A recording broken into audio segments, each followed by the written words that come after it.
La iglesia que queremos, hablando acerca de los fundamentos de la iglesia. El domingo pasado estuvimos observando el fundamento de la oración, cómo nuestros hermanos de la iglesia primitiva fueron una iglesia de oración. Eso fue lo que hizo a la iglesia de Jerusalén una iglesia fuerte, una iglesia viva, una iglesia que Dios la bendijo de una manera grande. Nosotros queremos también convertirnos en una iglesia de oración, no solamente orando cuando estamos aquí en lo culto, sino cuando estemos en nuestra casa, en todo lugar, orando, clamando al Señor para toda situación. Vamos a orar y estar siempre en oración. Gloria a Dios. El segundo fundamento que encontramos en la iglesia de Jerusalén como una iglesia local verdadera es el fundamento de la palabra de Dios. Una iglesia sostenida en la palabra de Dios. Y vamos a ver cómo esta iglesia, basada en la palabra, no solamente la predicaba, sino más bien que toda su conducta de vida, todo su accionar y todo proyecto que iban a llevar a cabo, lo llevaban sobre la base de las Sagradas Escrituras. Cualquier acción, ya sea para adorar a Dios como para servir, toda la iglesia de Jerusalén llevaba su accionar a las Sagradas Escrituras. Lo sustentaba bajo la palabra de Dios. Hoy estaremos hablando entonces y veremos cómo esta iglesia local de Jerusalén llegó a ser tan grande por este fundamento, como vimos ya el fundamento de la oración. Padre, oramos en el nombre de Jesús, para que tú nos ayudes y nos bendiga, para que tú nos guardes, y a través de la predicación de tu palabra, nosotros podamos ser edificados. Padre, que todos los que estamos aquí hoy, podamos recibir tu palabra, y por medio de ella, podamos ser edificados, que las almas se salven. Ayúdanos, Padre, bendícenos, guárdanos, protégenos, que todo cuanto hagamos aquí, sostenido en tu palabra, sea para la gloria y honra tuya. Oramos en el nombre de Jesús. Amén. La iglesia local de Jerusalén. Quiero decirle, mis queridos hermanos, que el primer fundamento que nosotros observamos el domingo pasado, la oración, ese fundamento como este que vamos a ver hoy, el fundamento de la palabra de Dios, ambos son lo que podemos llamar medios de gracia. Juntamente con la oración, juntamente con la palabra de Dios, vamos a ver también la cena del Señor, y todas estas accionar de la iglesia es lo que teológicamente hablando se le dice o se le llama medio de gracia. ¿Por qué son medios de gracia? Son medios de gracia porque son acciones por medio de la cual Dios imparte su gracia a su iglesia. Ejemplo, usted está orando, usted solo, o está orando con un grupo de hermanos y hermanas. En ese momento usted está hablando con Dios. La oración lo comunica con Dios, pero no solamente la oración como medio de gracia es hablar con Dios, sino también que en ese momento Dios habla a su corazón. Dios comienza a impartir su gracia. Está su hijo sediento de poder, está su hijo sediento de una respuesta porque todas las puertas están cerradas. Usted va al altar de oración, se comunica con su Padre, y Dios, a través de ese mismo vehículo de hablar con Él, Él comienza a hablar con usted. Él comienza a hablar a través de su Santo Espíritu al espíritu de usted, y comienza a comunicarle una serie de respuestas conforme a la voluntad soberana de Él. Es un medio de gracia. Por eso es que usted Cuando ora, usted tiene que orar con fe, creyendo que le hay, y que ese que le hay, que existe, es galardonador de lo que le buscan. Y todo hombre y mujer que con el temor de Dios se acerca a Él y en oración comienza a hablarle en el nombre de Jesús, conforme a su voluntad, Dios comunica gracia, comunica poder, amor, fe, esperanza, seguridad, templanza. Le da mucho, le da seguridad de lo que usted está buscando, sabiendo que lo va a recibir con gloria. Medio de gracia. Pero no solamente como medio de gracia tenemos la oración. Como medio de gracia también está la palabra de Dios. La palabra de Dios es un medio de gracia, porque cada vez que se predica la palabra, cada vez que se lleva a cabo un estudio de la palabra del Señor, tengo para decirle, mis hermanos, que en ese momento, cuando se está predicando la palabra de Dios, allí está el Señor comunicando gracia. ¿No le ha pasado a usted que bajo la predicación de la palabra del Señor, usted siente un golpeteo como un clavo hincado que penetra su corazón? ¿No le ha parecido, ha experimentado usted que en medio de la predicación de la palabra usted viene agobiado con una serie de cosas de las cuales usted tiene tapada, escondida? Solamente usted está rumiándola, pensándola. Usted muchas veces nada más la presiente y la siente juntamente con Dios, pero cuando viene a la iglesia y se está predicando la palabra, comienza el Espíritu Santo a agarrar una serie de palabras que está utilizando el pastor y comienza a hablarle. ¿No ha tenido usted esa experiencia? ¿No ha sentido usted? Dice, pero, y uno dice, pero ¿será que el pastor es mágico? Digo, por no decir brujo. ¿Será que el pastor, quién se lo dijo? Oye, yo nunca hablé con él, pero ¿cómo él lo sabe? No, yo no sé nada. Es Dios comunicando su gracia, hablándole, comunicándole a usted de su gracia la respuesta a su agonía, a su angustia, a sus deseos, a sus metas. Por eso es que es un medio de gracia, porque a través de la predicación de la palabra Dios habla, Dios comunica respuesta, poder, confianza, seguridad. Es un medio de gracia. La iglesia local de Jerusalén, como iglesia verdadera, llegó a ser lo que fue porque puso muy claramente sus acciones, sus fundamentos. No relajó con ellos, no se olvidó, lo mantuvo firme y lo practicó. Como medio de gracia, la oración, como lo vimos el domingo pasado, fue una iglesia de oración. Ahora veremos un segundo fundamento de esta iglesia. Fue una iglesia que se basó en la palabra de Dios, su base, su fundamento, para creer y para practicar. También la cena del Señor, como veremos más tarde en otro domingo. Esto nos enseña que nosotros como iglesia, que queremos ser y tener fundamentos sólidos, debemos de convertirnos en una iglesia de oración. Hermanos, si así lo logramos, vamos a ver cómo Dios va a bendecirnos, a usted personalmente y a la iglesia como la comunidad. En primer lugar, entonces, vemos que la iglesia local de Jerusalén, como una iglesia verdadera, confesó públicamente que su fe y su práctica estaban fundamentadas en la palabra de Dios.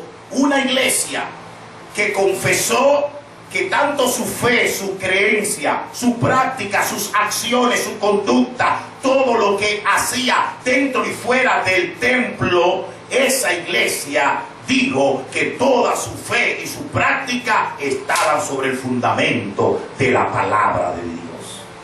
Ellos no querían hacer nada en la iglesia. ni fuera de la iglesia que no estuviera sustentada en la palabra de Dios. Si eso hacemos, hermanos míos, vamos a ver los resultados prontamente. Una iglesia que cada acción, cada accionar, siempre la llevó de acuerdo a lo que la palabra de Dios decía. Eso lo podemos ver en Hechos capítulo 1, verso 20, donde hubo un gran problema. Uno de los apóstoles, o llamado apóstol, seleccionado entre los apóstoles, Judas Iscariote,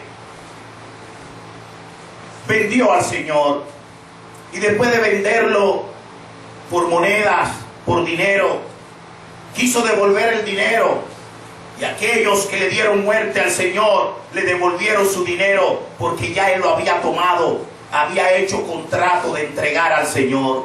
Ese dinero se convirtió en la gran mortificación que llevó al suicidio a Judas Iscariote.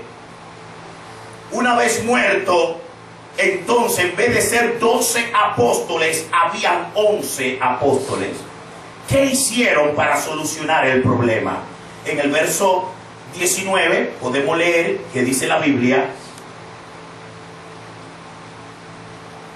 Podemos inclusive, para entender mejor toda la porción de la palabra, en el verso 16 del capítulo 1, donde el apóstol Pablo en medio de la iglesia se pone de pie y dice: hermanos, tenía que cumplirse la escritura en que por boca de David el Espíritu Santo predijo acerca de Judas Iscariote, el que se hizo guía de los que prendieron a Jesús, porque era contado entre nosotros y recibió parte en este ministerio. Este pues, por el precio de su infamia, adquirió un terreno y cayendo de cabeza se reventó por el medio y todas las entrañas se derramaron. Y esto llegó al conocimiento de todos los que habitaban en Jerusalén, de manera que en aquel terreno se llamó en su propia lengua Aceldama, es decir, campo de sangre. Pues en el libro de los Salmos está escrito que sea hecha desierta su morada y no haya quien habite en ella. Y estaba escrito: y que otro tome su cargo. Por tanto es necesario que de los hombres que nos han acompañado todo el tiempo que el Señor Jesús vivió entre nosotros, comenzando desde el bautismo de Juan hasta el día en que Él fue entre nosotros, ha sido recibido arriba, uno sea constituido testigo con nosotros de su resurrección. ¿Qué vemos aquí, hermanos? Había un gran problema. El problema era que quién va a ocupar el lugar de Judas, o si lo dejamos así. Un problema eclesiástico como muchos tantos hay. ¿Cómo lo solucionaron? Volvieron a la Biblia, fueron a la Biblia, a la palabra de Dios, y dijeron: bueno, en el libro de los Salmos aparece que dice que otro tome su lugar, por lo cual no se puede quedar así. No podemos dejar el problema así. Tenemos que buscar a otro. Y eligieron a 2 hombres, y entre 2 hombres entonces sacaron a uno de ellos. ¿Qué estaba haciendo la iglesia? La iglesia lo que estaba haciendo es solucionando un problema eclesiástico. Pero el problema eclesiástico, ¿cómo lo resolvieron? Lo resolvieron yendo a la palabra de Dios. Hermanos míos, quizá lo más probable, entre algunos de ellos, habían entre los apóstoles algunos que estaban pensando: vamos a dejar esa cosa así. Otros quizá estaban pensando: bueno, quizá lo más probable es que tenemos que esperar un gran tiempo y después que el Señor nos ilumine y vamos a hacerlo mejor así. Quizá otros estaban diciendo: bueno, lo que tenemos que hacer es que vamos a ponernos a ayunar y a orar, y vamos a ponernos un espacio de 1 mes, y de aquí al mes vamos a decidir. No, Pedro tomó las escrituras y dijo: no, no se puede esto. Aquí dice claramente que estaba profetizado ya en boca del Señor de que Judas iba a entregar a Jesús, y cuando eso sucediera, que él se suicidara, entonces alguien tenía que ocupar el lugar. Por lo cual tenemos la base de la palabra de Dios. Ya ella nos mandó a hacer esto, por lo cual eso es lo que tenemos que hacer. Hermanos míos, lo que nos está enseñando la iglesia de Jerusalén, una iglesia verdadera y grande y poderosa, avivada, es que fue una iglesia que todo su accionar, toda reunión, toda problemática, ellos no se dejaron llevar de sus mentes, de su pensamiento, de sus intereses personales, como me conviene a mí o como le conviene al otro, sino que se fueron a la palabra de Dios y la palabra de Dios habló. Hermanos míos, eso resuelve problemas en la iglesia. ¿Sabe por qué? Porque muchas murmuraciones, muchos pleitos, mucho chisme, mucho dime y direte, mucho aquel dijo, aquel no dijo, aquel habló, se resuelven cuando usted y yo vamos a la palabra del Señor. Amén. Cuando era muchacho, en mi barrio, había unos sabios, siempre nos poníamos a hablar de ciencia. Había uno que era el que sabía más que todos.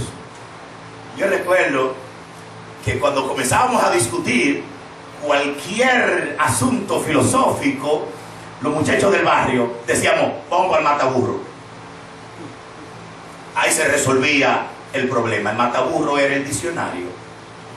Uno iba al diccionario, buscaba el problema y ahí se resolvía. El diccionario dice lo que soy. Hermano, toda problemática, porque la va a haber, todo asunto eclesiástico porque va a venir, se resuelve, perdonen, el mataburro, la palabra de Dios. Cuando la palabra de Dios habla y dice, el pueblo dice, habla que tu siervo escucha. Ahí se resuelve todo. Hermanos míos, pero lo que me está diciendo la iglesia local de Jerusalén es que no se puede optar por ningún otro medio, aunque sea bueno, aunque sea filosóficamente adecuado, aunque sea un pensamiento razonable. No se puede optar tampoco por esos medios o asuntos ante lo que ya la Biblia ha dado solución. Ejemplo, usted no puede decir, bueno, me están dando este trabajo, pero este trabajo es medio raro porque lo que se está haciendo ahí es como un asunto como, bueno, yo creo que ahí están bregando como con droga. Déjame yo preguntarle al pastor qué él cree de eso. Déjame yo, dame darme un tiempo en oración para que el Señor toque mi vida y me dirija qué debo hacer. No, déjese de eso. Ni a mí ni al Señor. Ya Dios habló y lo que Dios dice en su palabra, eso es. El que se une al mundo se constituye enemigo mío, limpiado de toda cosa, ya sea de carne o de espíritu. Hay cosas claras y ya la Biblia habló, y si la Biblia habló, por ahí que tenemos que ir todo el mundo. Eso resuelve los problemas, no solamente eclesiástico de grupo, sino individual.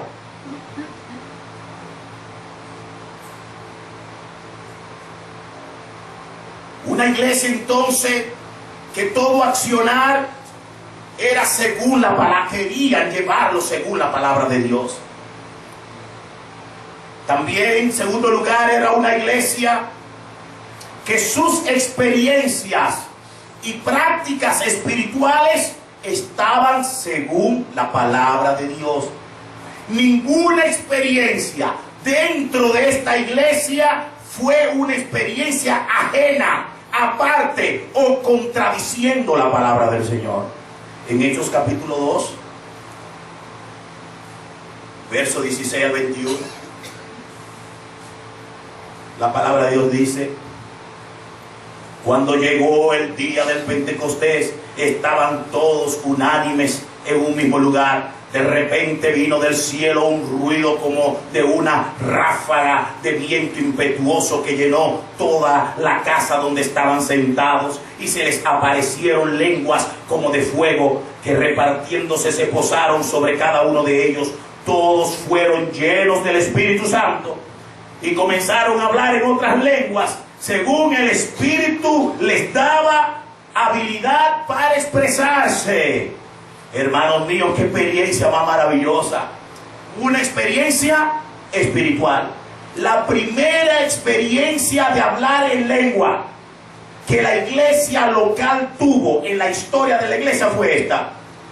Esta es la primera vez que se abre este don dentro de la iglesia. Es importante que cuando la gente comenzaron a mofarse, la gente que no conocía de la iglesia ni del Señor, comenzaron a mofarse de eso. Por eso es que en el verso 12 dice: todos estaban asombrados y perplejos, diciéndose uno a otros, ¿qué quiere decir esto?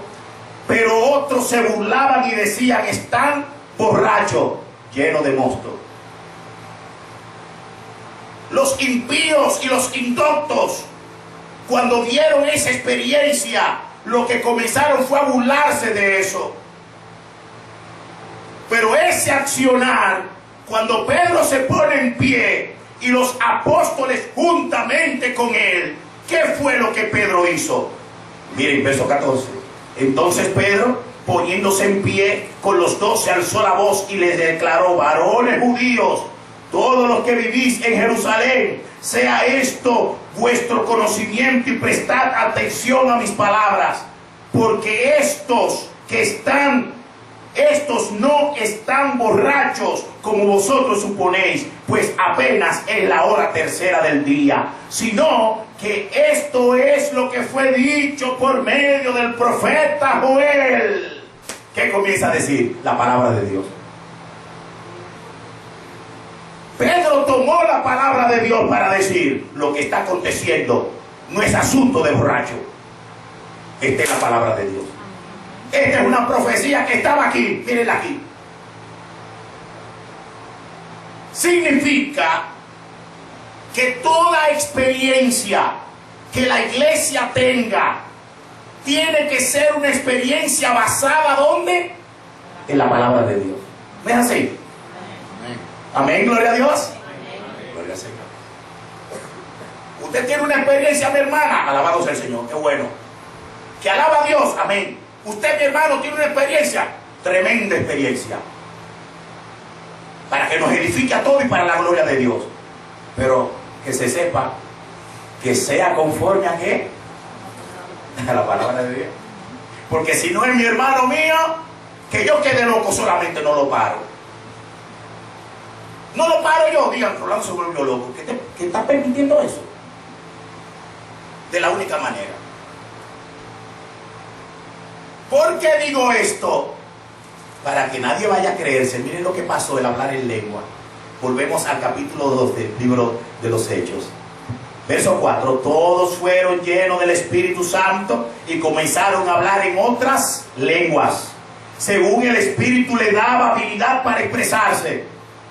Y habían en ese momento judíos que moraban en Jerusalén, hombres piadosos, procedentes de todas las naciones bajo el cielo.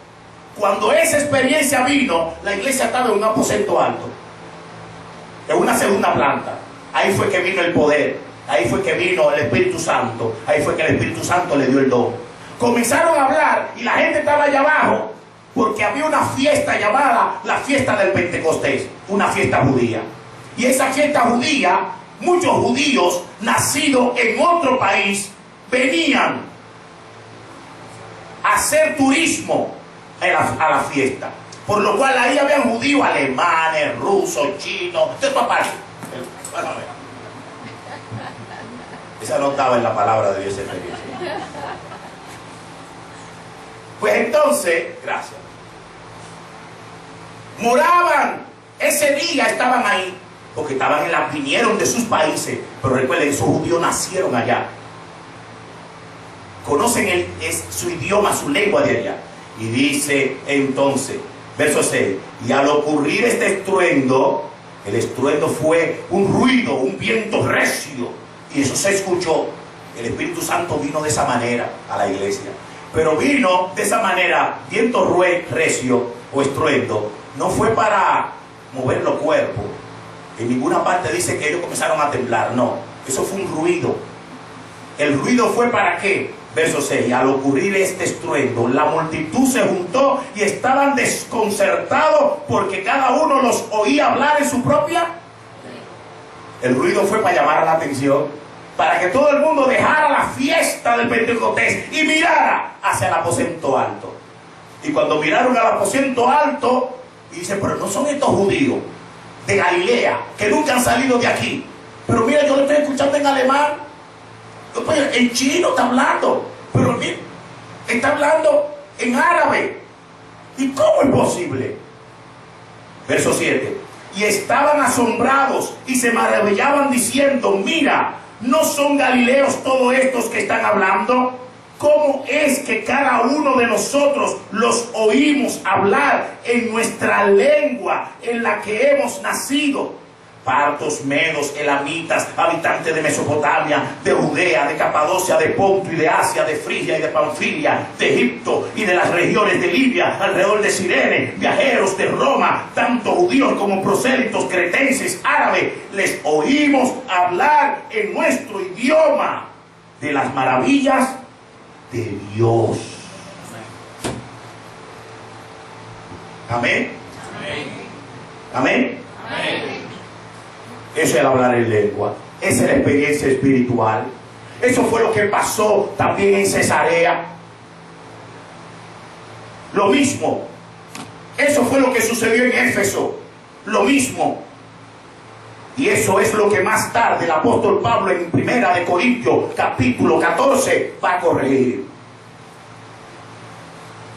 Porque la experiencia que los corintios, la iglesia local de Corinto tenía, es una experiencia que según el apóstol Pablo en el capítulo 14, cualquier gente que entrara, en vez de decir esto, aquí son los impíos que están diciendo, les oímos hablar la maravilla de Dios.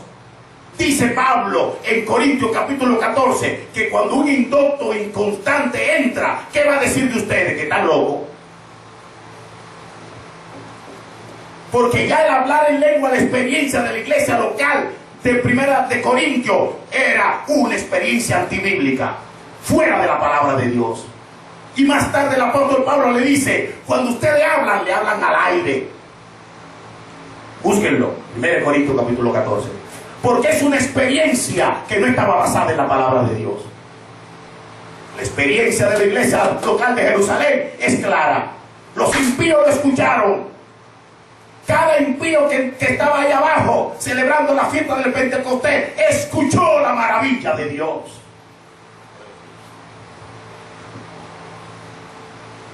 Y esa fue la experiencia que Pedro defendió con la palabra del Señor. Y esa es la experiencia que nosotros defendemos. No estamos diciendo que no creemos en el don, estamos diciendo que no creemos en ese don inventado por los corintios, o el don inventado por los modernistas ahora, como ese Cash Luna. La iglesia más grande de Guatemala tiene este tipo. Y a veces yo estoy tentado a tener uno igual. Pero para lograr y llegar donde están ellos, me tengo que hacer un sinvergüenza como él, que se para en el público y dice, porque yo antes fumaba marihuana, esto y lo otro. ¿Quiénes de aquí nunca han fumado marihuana? Un grupete de hermanos levantaron la mano, que nunca. ¿Sabes lo que dijo ese sinvergüenza? Y eso está públicamente, no me estoy inventando yo. Se lo perdieron.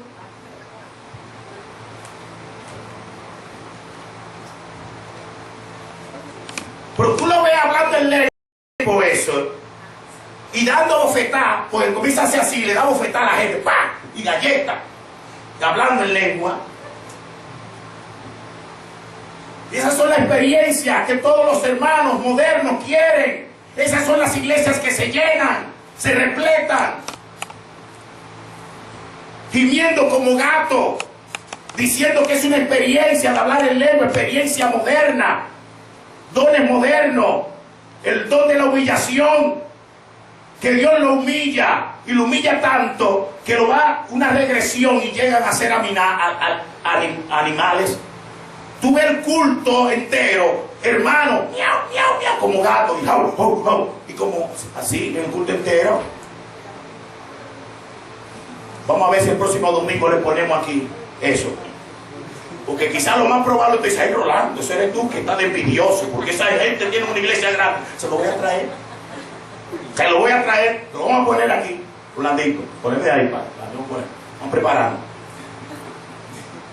Voy a bajar todo en YouTube, uno atrás de otro. Para que abran los ojos. Como el Benny Hinn ese. Uy, pero hay que ver el descanso. Ustedes van a ver, mis hermanos. Ese tipo de experiencia. Son experiencias que no están en la palabra de Dios. Amén.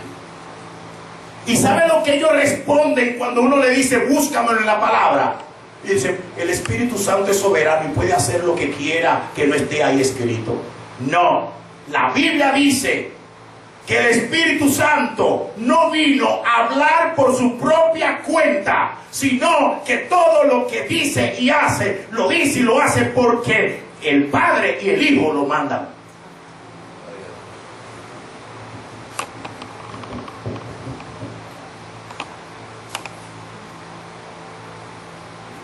En San Juan de la Maguana un día mataron a una muchacha, sacándole un demonio en una iglesia.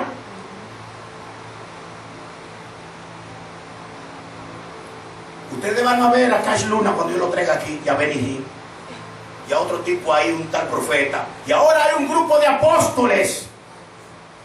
Se están levantando ahora los apóstoles. Apóstoles para vivir bien ellos. Pero no son apóstoles para estar quemándosela. Apóstoles, pues vete para África a levantar obra. Apóstoles para estar de bonituti en la iglesia.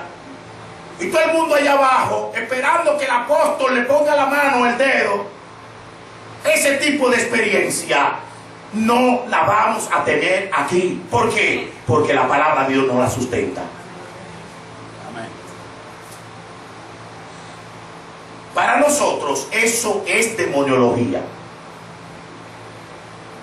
Rolando, eso puede ser una gran blasfemia, porque el hermano Benny Hinn tiene un gran poder. Tú no puedes decir que eso vino del diablo, eso vino de Dios. Benny Hinn, en el libro Buenos Días Espíritu Santo, con su puño y letra, él escribe y dice que su poder, él lo recibió porque él fue a 2 tumbas de 2 hermanas que hacían milagros, entre una Catherine Kuhlman y otra más, y él se acostó en la tumba de ellas, encima de la tumba, y comenzó a orar a Dios para que el poder de ella se le entrara a él.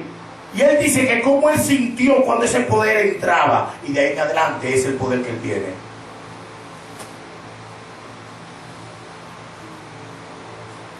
¿Le ha mandado usted dinero a Benny Hinn?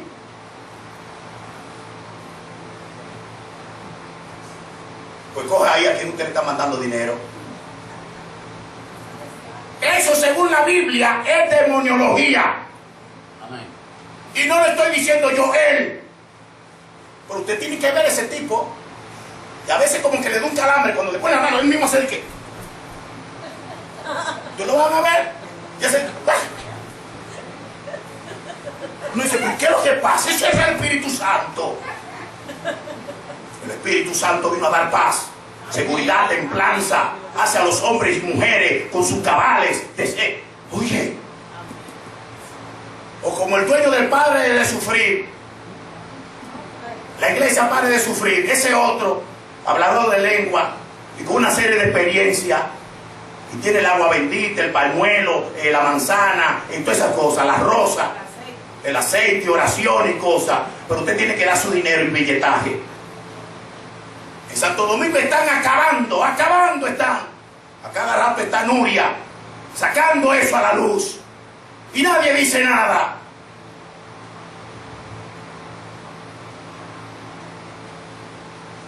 Lamentablemente, como aquel pastor de New Jersey, amigo pentecostal, me dijo: Rolando, profecía para ti. Digo yo: dígala, varón, aquí en este país tú nunca vas a tener una iglesia. Y a veces yo me lo creo, porque me dice él: así como tú predicas y así en contra de todo el mundo, así tú no vas a tener iglesia aquí. Porque él quiere que yo comience a decir: hermano, anoche yo me soñé y tuve una experiencia grande de Dios, donde aquí había un hermano, una hermana que iba a venir de Santo Domingo y que su esposo tiene chavo y ella también, y me van a dar a mí $3,000 hoy. Y qué bueno así, ¿verdad? Sí, qué bueno así. Charlatán. Para que la hermana Nalda me dé $3,000. Así sí es bueno. Pues no. Nuestras experiencias espirituales, que creemos en las experiencias espirituales. Esta iglesia tiene muchos milagros que Dios ha hecho. Muchas cosas grandes que Dios ha hecho. En esta iglesia lo podemos ver. Amén. Amén. Como decía el hermano Luis, yo doy gracias a Dios por lo que el Señor ha hecho con mi mamá. Y muchos de ustedes han visto cómo la mano de Dios con su gloria se ha manifestado en esta iglesia. Pero cada experiencia ha sido bíblica.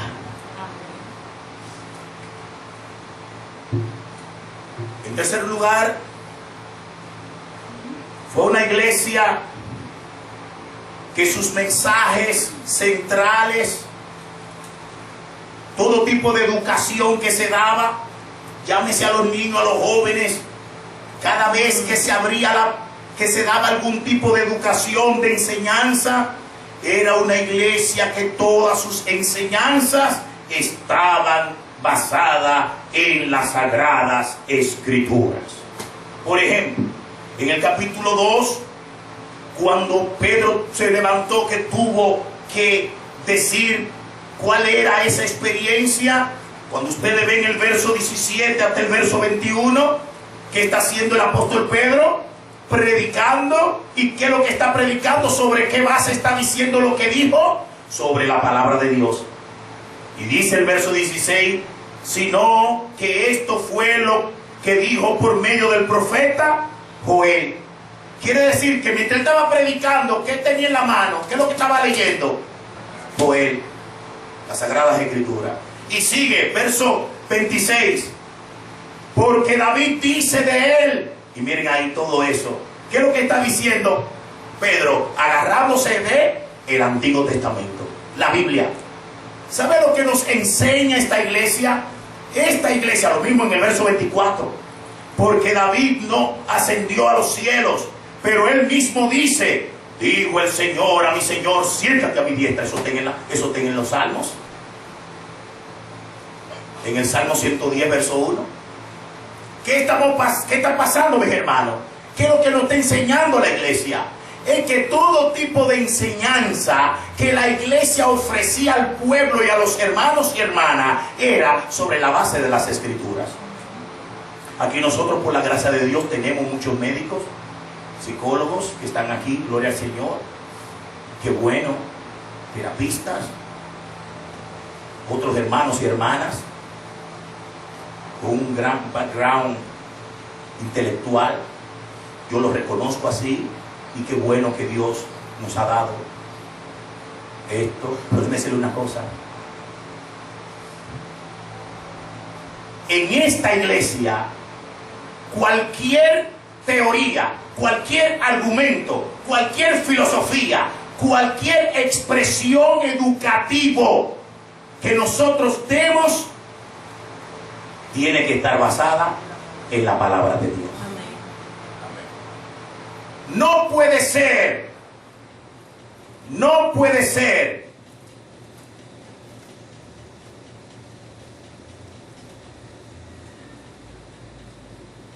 ningún tipo de educación que demos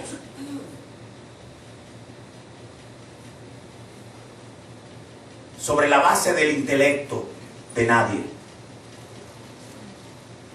Lo que aquel dijo, lo que aquel cree, lo que este no cree o no cree. No. Sobre lo que dice la palabra de Dios.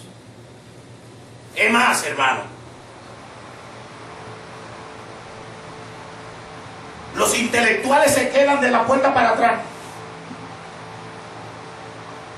Los PhD, HD, los PhD y todas esas cosas, mandan con un lado y todo ese asunto de aquí para allá. De aquí para adelante lo que hay es diáconos, servidores, profetas y el más grande de todos, dice la Biblia, será el servidor de todos. Amén. Hermanos míos, toda educación que la iglesia ofrezca al pueblo que nos rodea, a los amigos que conocemos, como también aquí dentro, tiene que ser sobre la base de la palabra del Señor. Vamos a dar una charla sobre cómo educar a los niños, cómo criar a los niños. Quien la dé tiene que darla, sí, pero tiene que estar basada en la palabra de Dios también. Se llama integrar las verdades que se conocen, que Dios ha permitido, con la palabra central, única y eterna, la palabra de Dios. Porque nadie me puede venir aquí a decirme, al niño tú no le puedes dar una pela, pegar, no puede corregirlo así, porque eso frustra al niño, le daña la mente. Pero ¿con qué entonces se le da? No, nada de darle. Ah, no, estamos mal. Estamos mal. Lamentablemente estamos mal. Una vara tiene que tener. Háblame de la vara, pero búscame la vara. Una vara tiene que tener. Una vara, cualquiera, pero búscame la vara.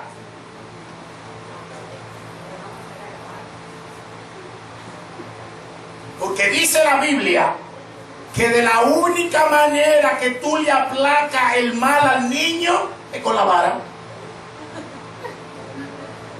Eso dice la Biblia, y no en un solo verso, en muchos versos.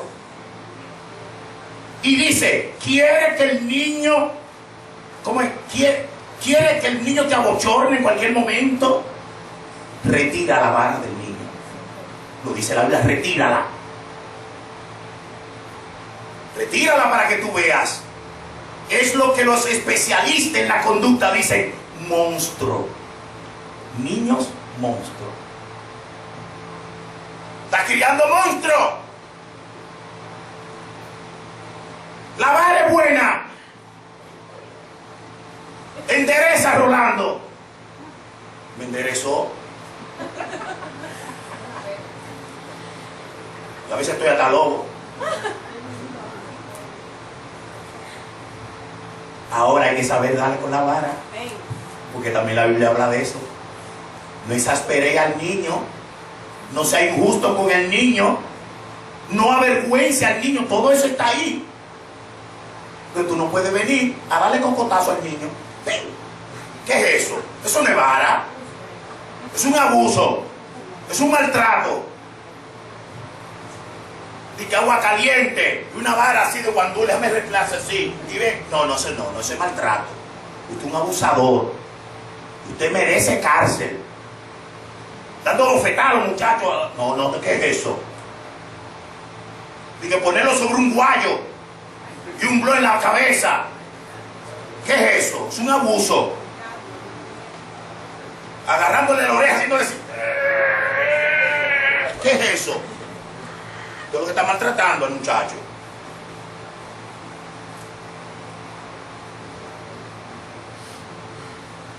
Abochornando delante de la gente.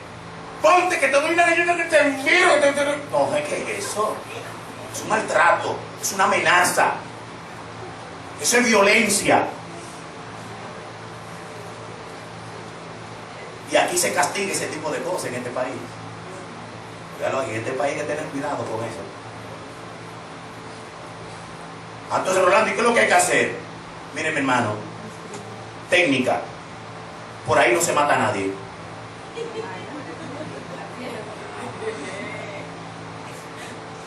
Usted agarra un periódico, lo envuelve. No voy a guardar marca. Y primero te dice, ¿qué fue lo que tú hiciste, mi hijo? ¿Qué papi te ha dicho? ¿Qué es lo otro? ¿Eso está bien lo que hiciste delante de Dios, delante de tu familia? No. ¿Y qué te ha dicho que mereces? 5 golpeteos en los glúteos. Está bien. Ven. 1, 2, 3, 4, 5. Está bien. Tu papi te ama. Tú lo sabes bien. Yo sé que ahora tú no lo vas a comprender. Lo vas a comprender después. Si lo vuelve a hacer, vamos a multiplicarlo por 2. 10. Ahora, si lo hace, no retire la vara. Está bien, esta tarde no lo vuelva a hacer. Yo te dije que te iba a dar 5. No, eso no. Es de una vez. No postergue la vara, porque después le va a coger el lado flaco. Ok, volvemos otra vez a la Biblia. Vale, me fui. El mensaje central, y yo no era por ahí que iba, yo no sé cómo fue que yo me metí por ahí, por esa cosa. Es que estoy diciendo que todo cuanto la iglesia informa, todo lo que la iglesia debe decir, debe ser sobre la base de la palabra de Dios. Amén. Por eso ustedes ven la iglesia llena de tantas doctrinas de hombre, tanto accionar humano, tantas soluciones humanas, por invento del líder, por invento de los líderes, pero no se van a la palabra de Dios. ¿Qué dice la Biblia? En cuarto lugar, fue una iglesia donde los milagros no eran para la exaltación humana, sino para la gloria de Dios. Los milagros eran como un mensaje para salvación, y todos ellos tenían una base en la palabra de Dios. Glorificaba a Dios. Todo milagro que la iglesia de Jerusalén tuvo fueron milagros que estaban avalados por la palabra del Señor. En el capítulo 3 del libro de los Hechos, en cierto día Pedro y Juan subían al templo a la hora novena de la oración, y había un hombre cojo desde su nacimiento, al que llevaban y ponían diariamente a la puerta del templo, llamada la Hermosa, para que pidiera limosna a los que por ahí entraban. Viendo a Pedro y Juan que iban a entrar al templo, les pedía limosna. Entonces Pedro, junto con Juan, fijando su vista en él, le dijo: míranos. Y él les miró atentamente, esperando recibir algo de ellos. Pedro le dijo: no tengo plata ni oro, mas lo que tengo te doy. Te digo, en el nombre de Jesús de Nazaret, levántate y anda. Y haciendo la mano derecha lo levantó, y al instante sus pies y tobillos cobraron fuerza, y de un salto se puso en pie y andaba. Entró al templo con ellos, caminando, saltando y alabando a Dios. Todo el pueblo lo vio andar y alabar a Dios, y reconocieron que él era el mismo que estaba sentado a la puerta del templo, la Hermosa, a pedir limosna, y se llenaron de asombro y admiración por lo que había sucedido. Y estando él asido de Pedro y Juan, todo el pueblo, lleno de asombro, corrió al pórtico llamado de Salomón, donde estaban ellos. Y al ver esto, Pedro dijo al pueblo: varones israelitas, ¿por qué os maravilláis de esto? ¿O por qué nos miráis así, como si por nuestro propio poder o piedad le hubiéramos hecho andar a este hombre? El Dios de Abraham, de Isaac, de Jacob, el Dios de nuestros padres, ha glorificado a su siervo Jesús, al que vosotros entregasteis y repudiasteis en presencia de Pilato, cuando éste había resuelto ponerle en libertad. Y así sigue. Hermanos míos, ¿qué pasó? Iban Pedro y Juan al templo a subir, iban a orar. Pero en la puerta de la Hermosa, recuerden que el templo de Jerusalén era un templo que tenía varias puertas alrededor. y cada puerta de ella tenía un nombre. La puerta llamada La Hermosa, ponían a un cojo de nacimiento unos avivatos. Eso lo veía mucho yo en Santo Domingo, ¿usted se recuerda? Un avivato que tenía una camioneta grande, vieja, y montaba a todos los cojos, los mancos, los doblados, toda esa gente, y lo dejaba en varias esquinas a pedir dinero, y después lo recogía en la tarde. Una mafia. Y eso estaban haciendo con este cojo de nacimiento. Sucedió.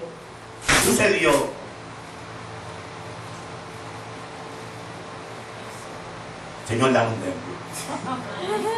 Amén. Amén. Señor, dame un templo. Dame un templo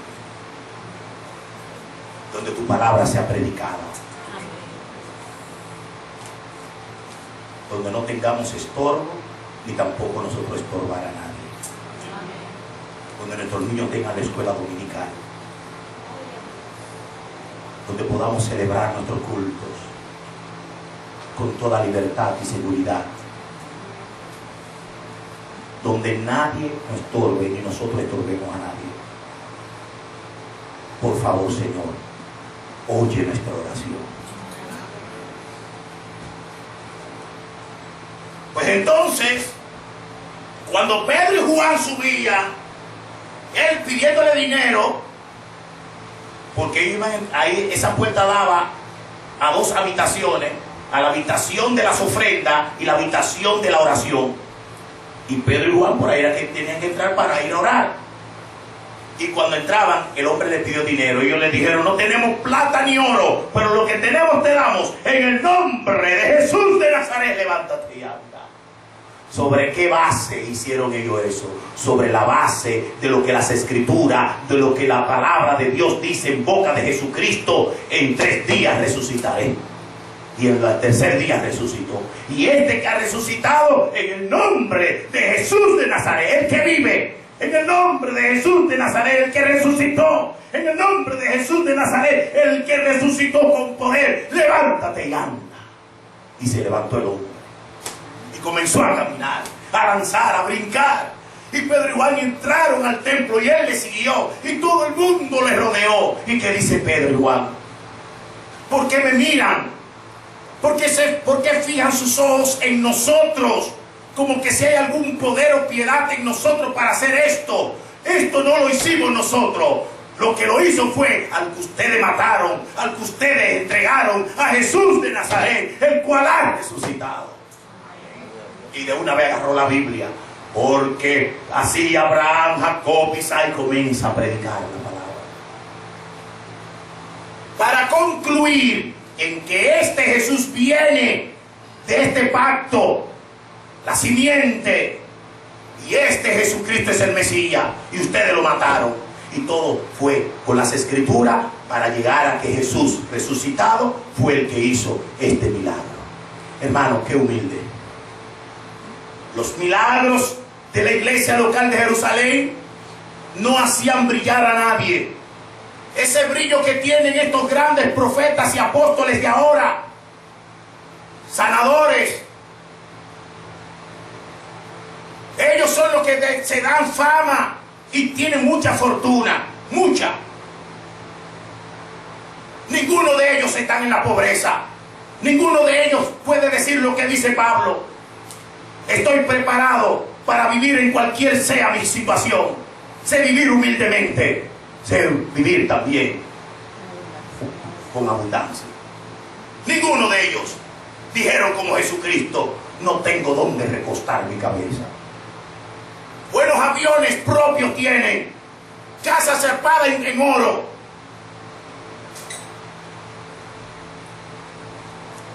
Y no estoy en contra de la bendición, y estoy en contra en que Dios prospera, y Dios prospera, alabado sea el Señor, pero según su voluntad, a quien Él quiere.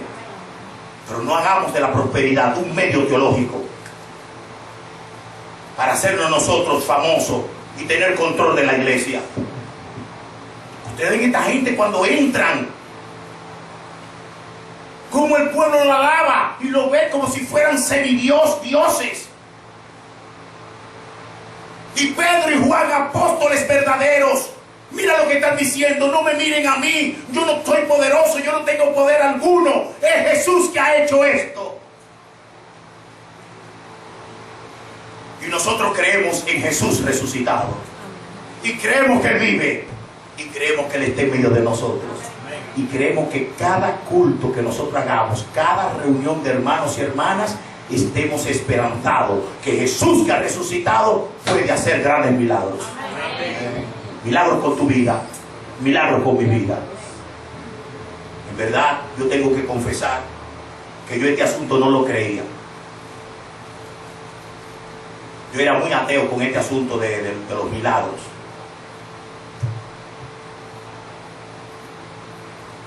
El Señor me dio 2 experiencias, y después de esas 2 experiencias, mira, después de ahí yo creo. Yo creo y yo soy el resultado de un gran milagro que Dios hizo en mi vida. No sé si Elías se recuerda. Yo cuando era un niño, un adolescente, a mí me daban unos asuntos que yo no comprendo qué es lo que era. Que mis hermanos me tenían que agarrar todos. Yo sí recuerdo que cuando eso me venía, yo como que estaba como en otro mundo, no sé, me transformaba. Y yo no sé por qué me venía eso. Me venía de noche.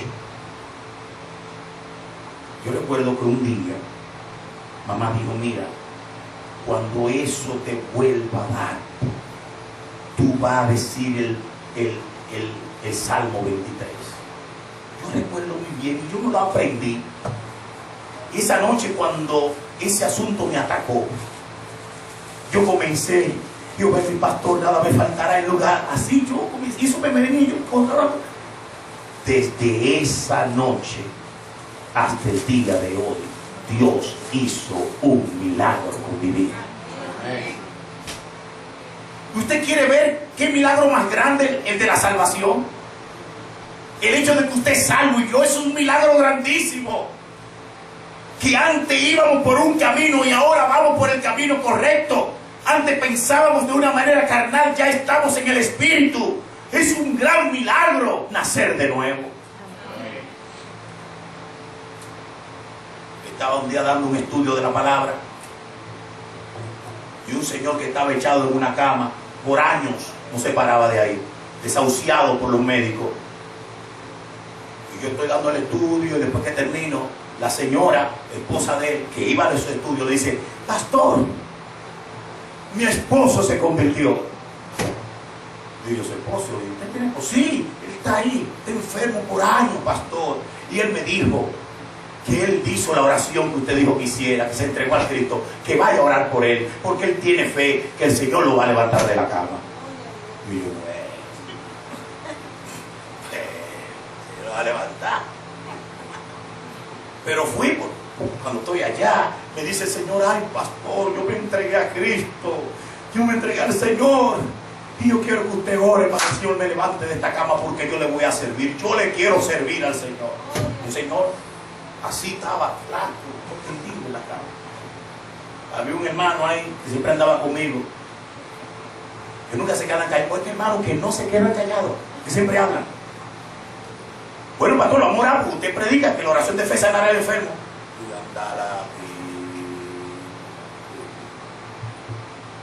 Hermano, yo salí al parque, vengo ahora, y comencé a decirle: Señor, perdóname.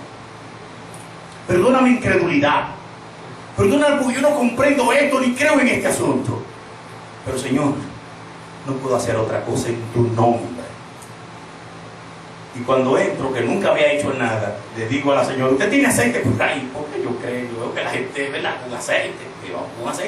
Me busco un aceite de oliva, y yo comencé a barrear a ese señor por donde quiera, le puse. Yo no sé hacer mucho eso, pero le puse aceite por donde quiera al hombre. Y oré. Y después que oré me fui rápido. A ver, nos vemos. Porque yo ni quería dar esperanza de nada. Me voy.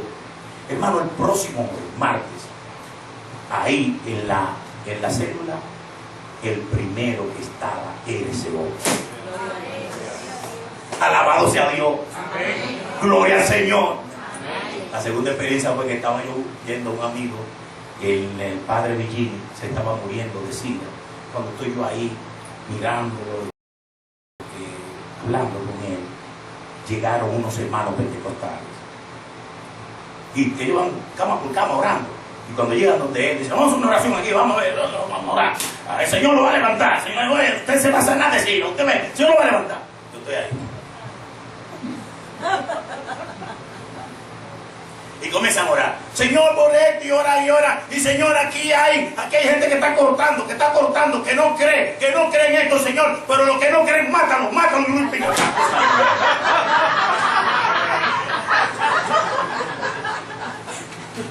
¿Cómo va a decir este hombre que me mate?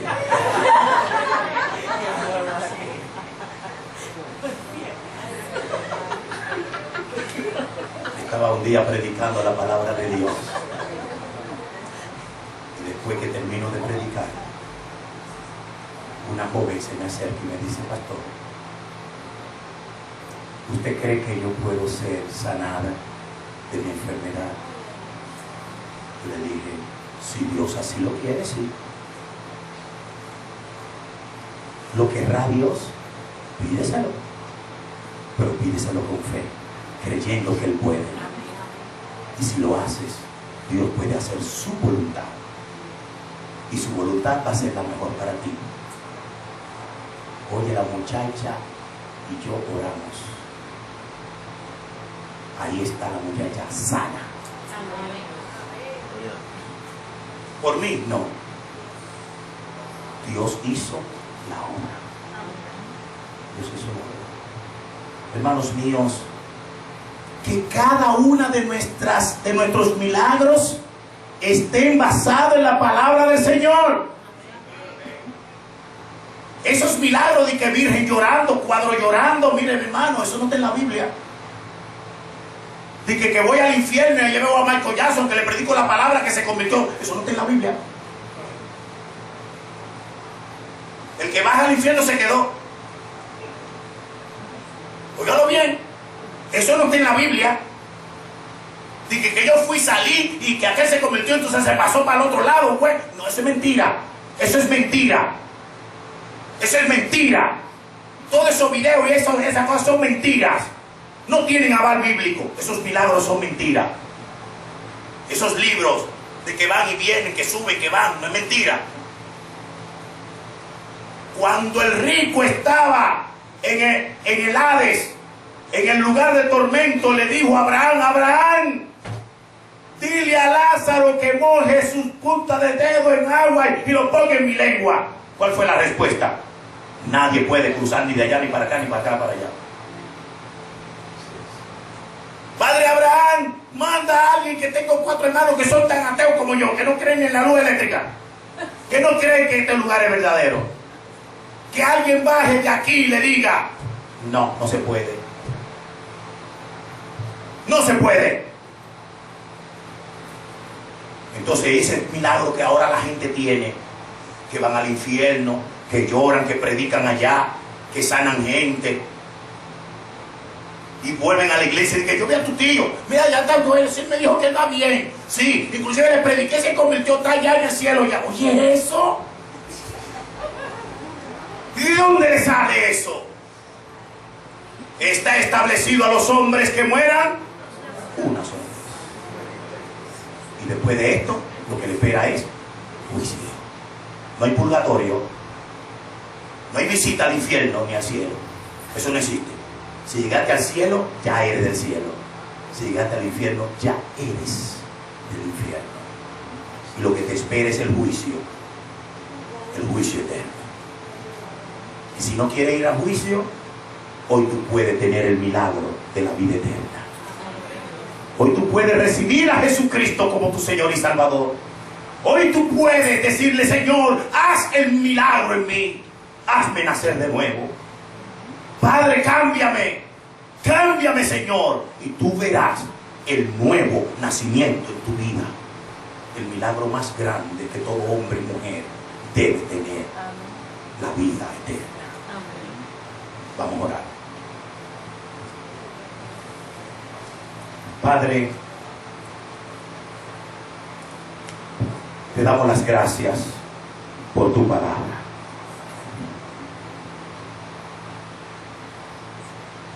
Te damos las gracias, Señor, porque hoy tú nos enseñas que todo lo que creemos y todo lo que hacemos, nuestra fe y nuestra conducta, tiene que estar basada en la palabra de Dios.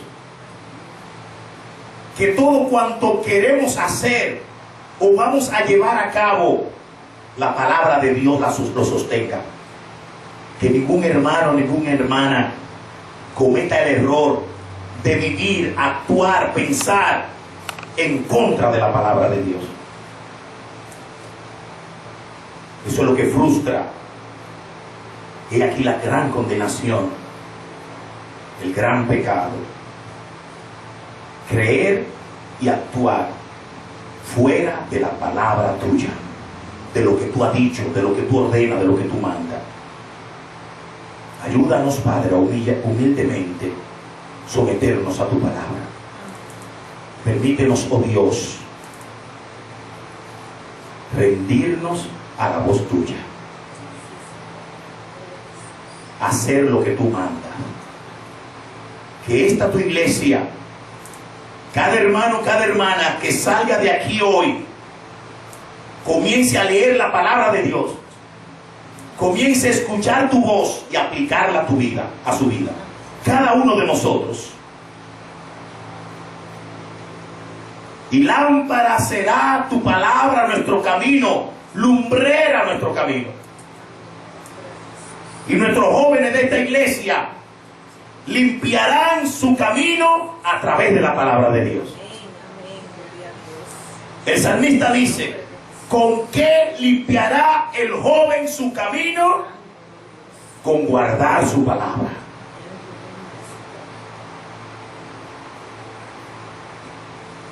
El Salmo dice que el hombre bienaventurado, el padre feliz, el esposo feliz, el hombre bienaventurado feliz es aquel que medita de día y de noche en la palabra de Dios.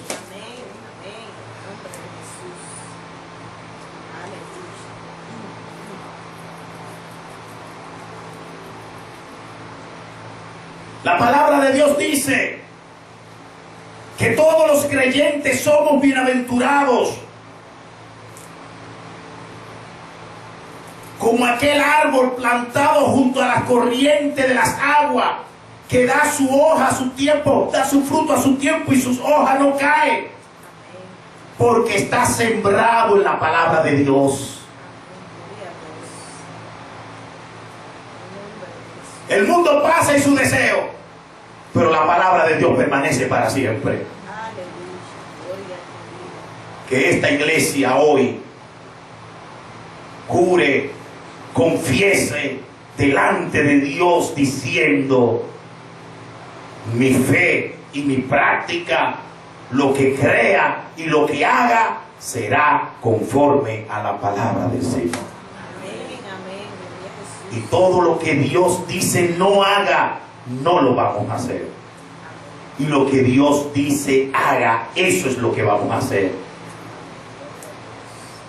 Porque de la única manera que podemos lograr todas nuestras metas, tu meta, mi hermano, mi hermana, de la única manera que tú y yo la vamos a lograr, tu meta, tu deseo, eso que tú quieres para con tu esposo, tu esposa, tus hijos, eso es lo que tú quieres con tu familia, lo que tú quieres alcanzar, joven. ¿Sabes cómo es que tú vas a alcanzar tus metas? Dice Jesús: si permanecéis en mí y mi palabra permanece en vosotros, pedid todo lo que queréis y os será hecho. Porque sin mí nada podéis hacer. Gloria a Dios. Padre, que cada cabeza de familia que está aquí representado salga de aquí haciendo un pacto contigo, diciendo: voy a criar a mis hijos en la palabra de Dios. Voy a sacar, aunque sea una hora, un día, un momento, para sentarme a explicarle la Biblia, a leerle la Biblia, a hablar con él a través de la Biblia. Le voy a decir: mi hijo, yo quiero estar contigo unos minutos para que hablemos tú y yo de la Biblia. Será la herencia más grande que tú le vas a dar a tu hijo, a tu hija. Será lo más grande, el regalo más grande que algún día ellos te lo van a agradecer. Enséñale la palabra, dale la palabra. Padre, gracias. Ayúdanos a tener este segundo fundamento, la palabra de Dios, en el nombre de Jesús. Amén.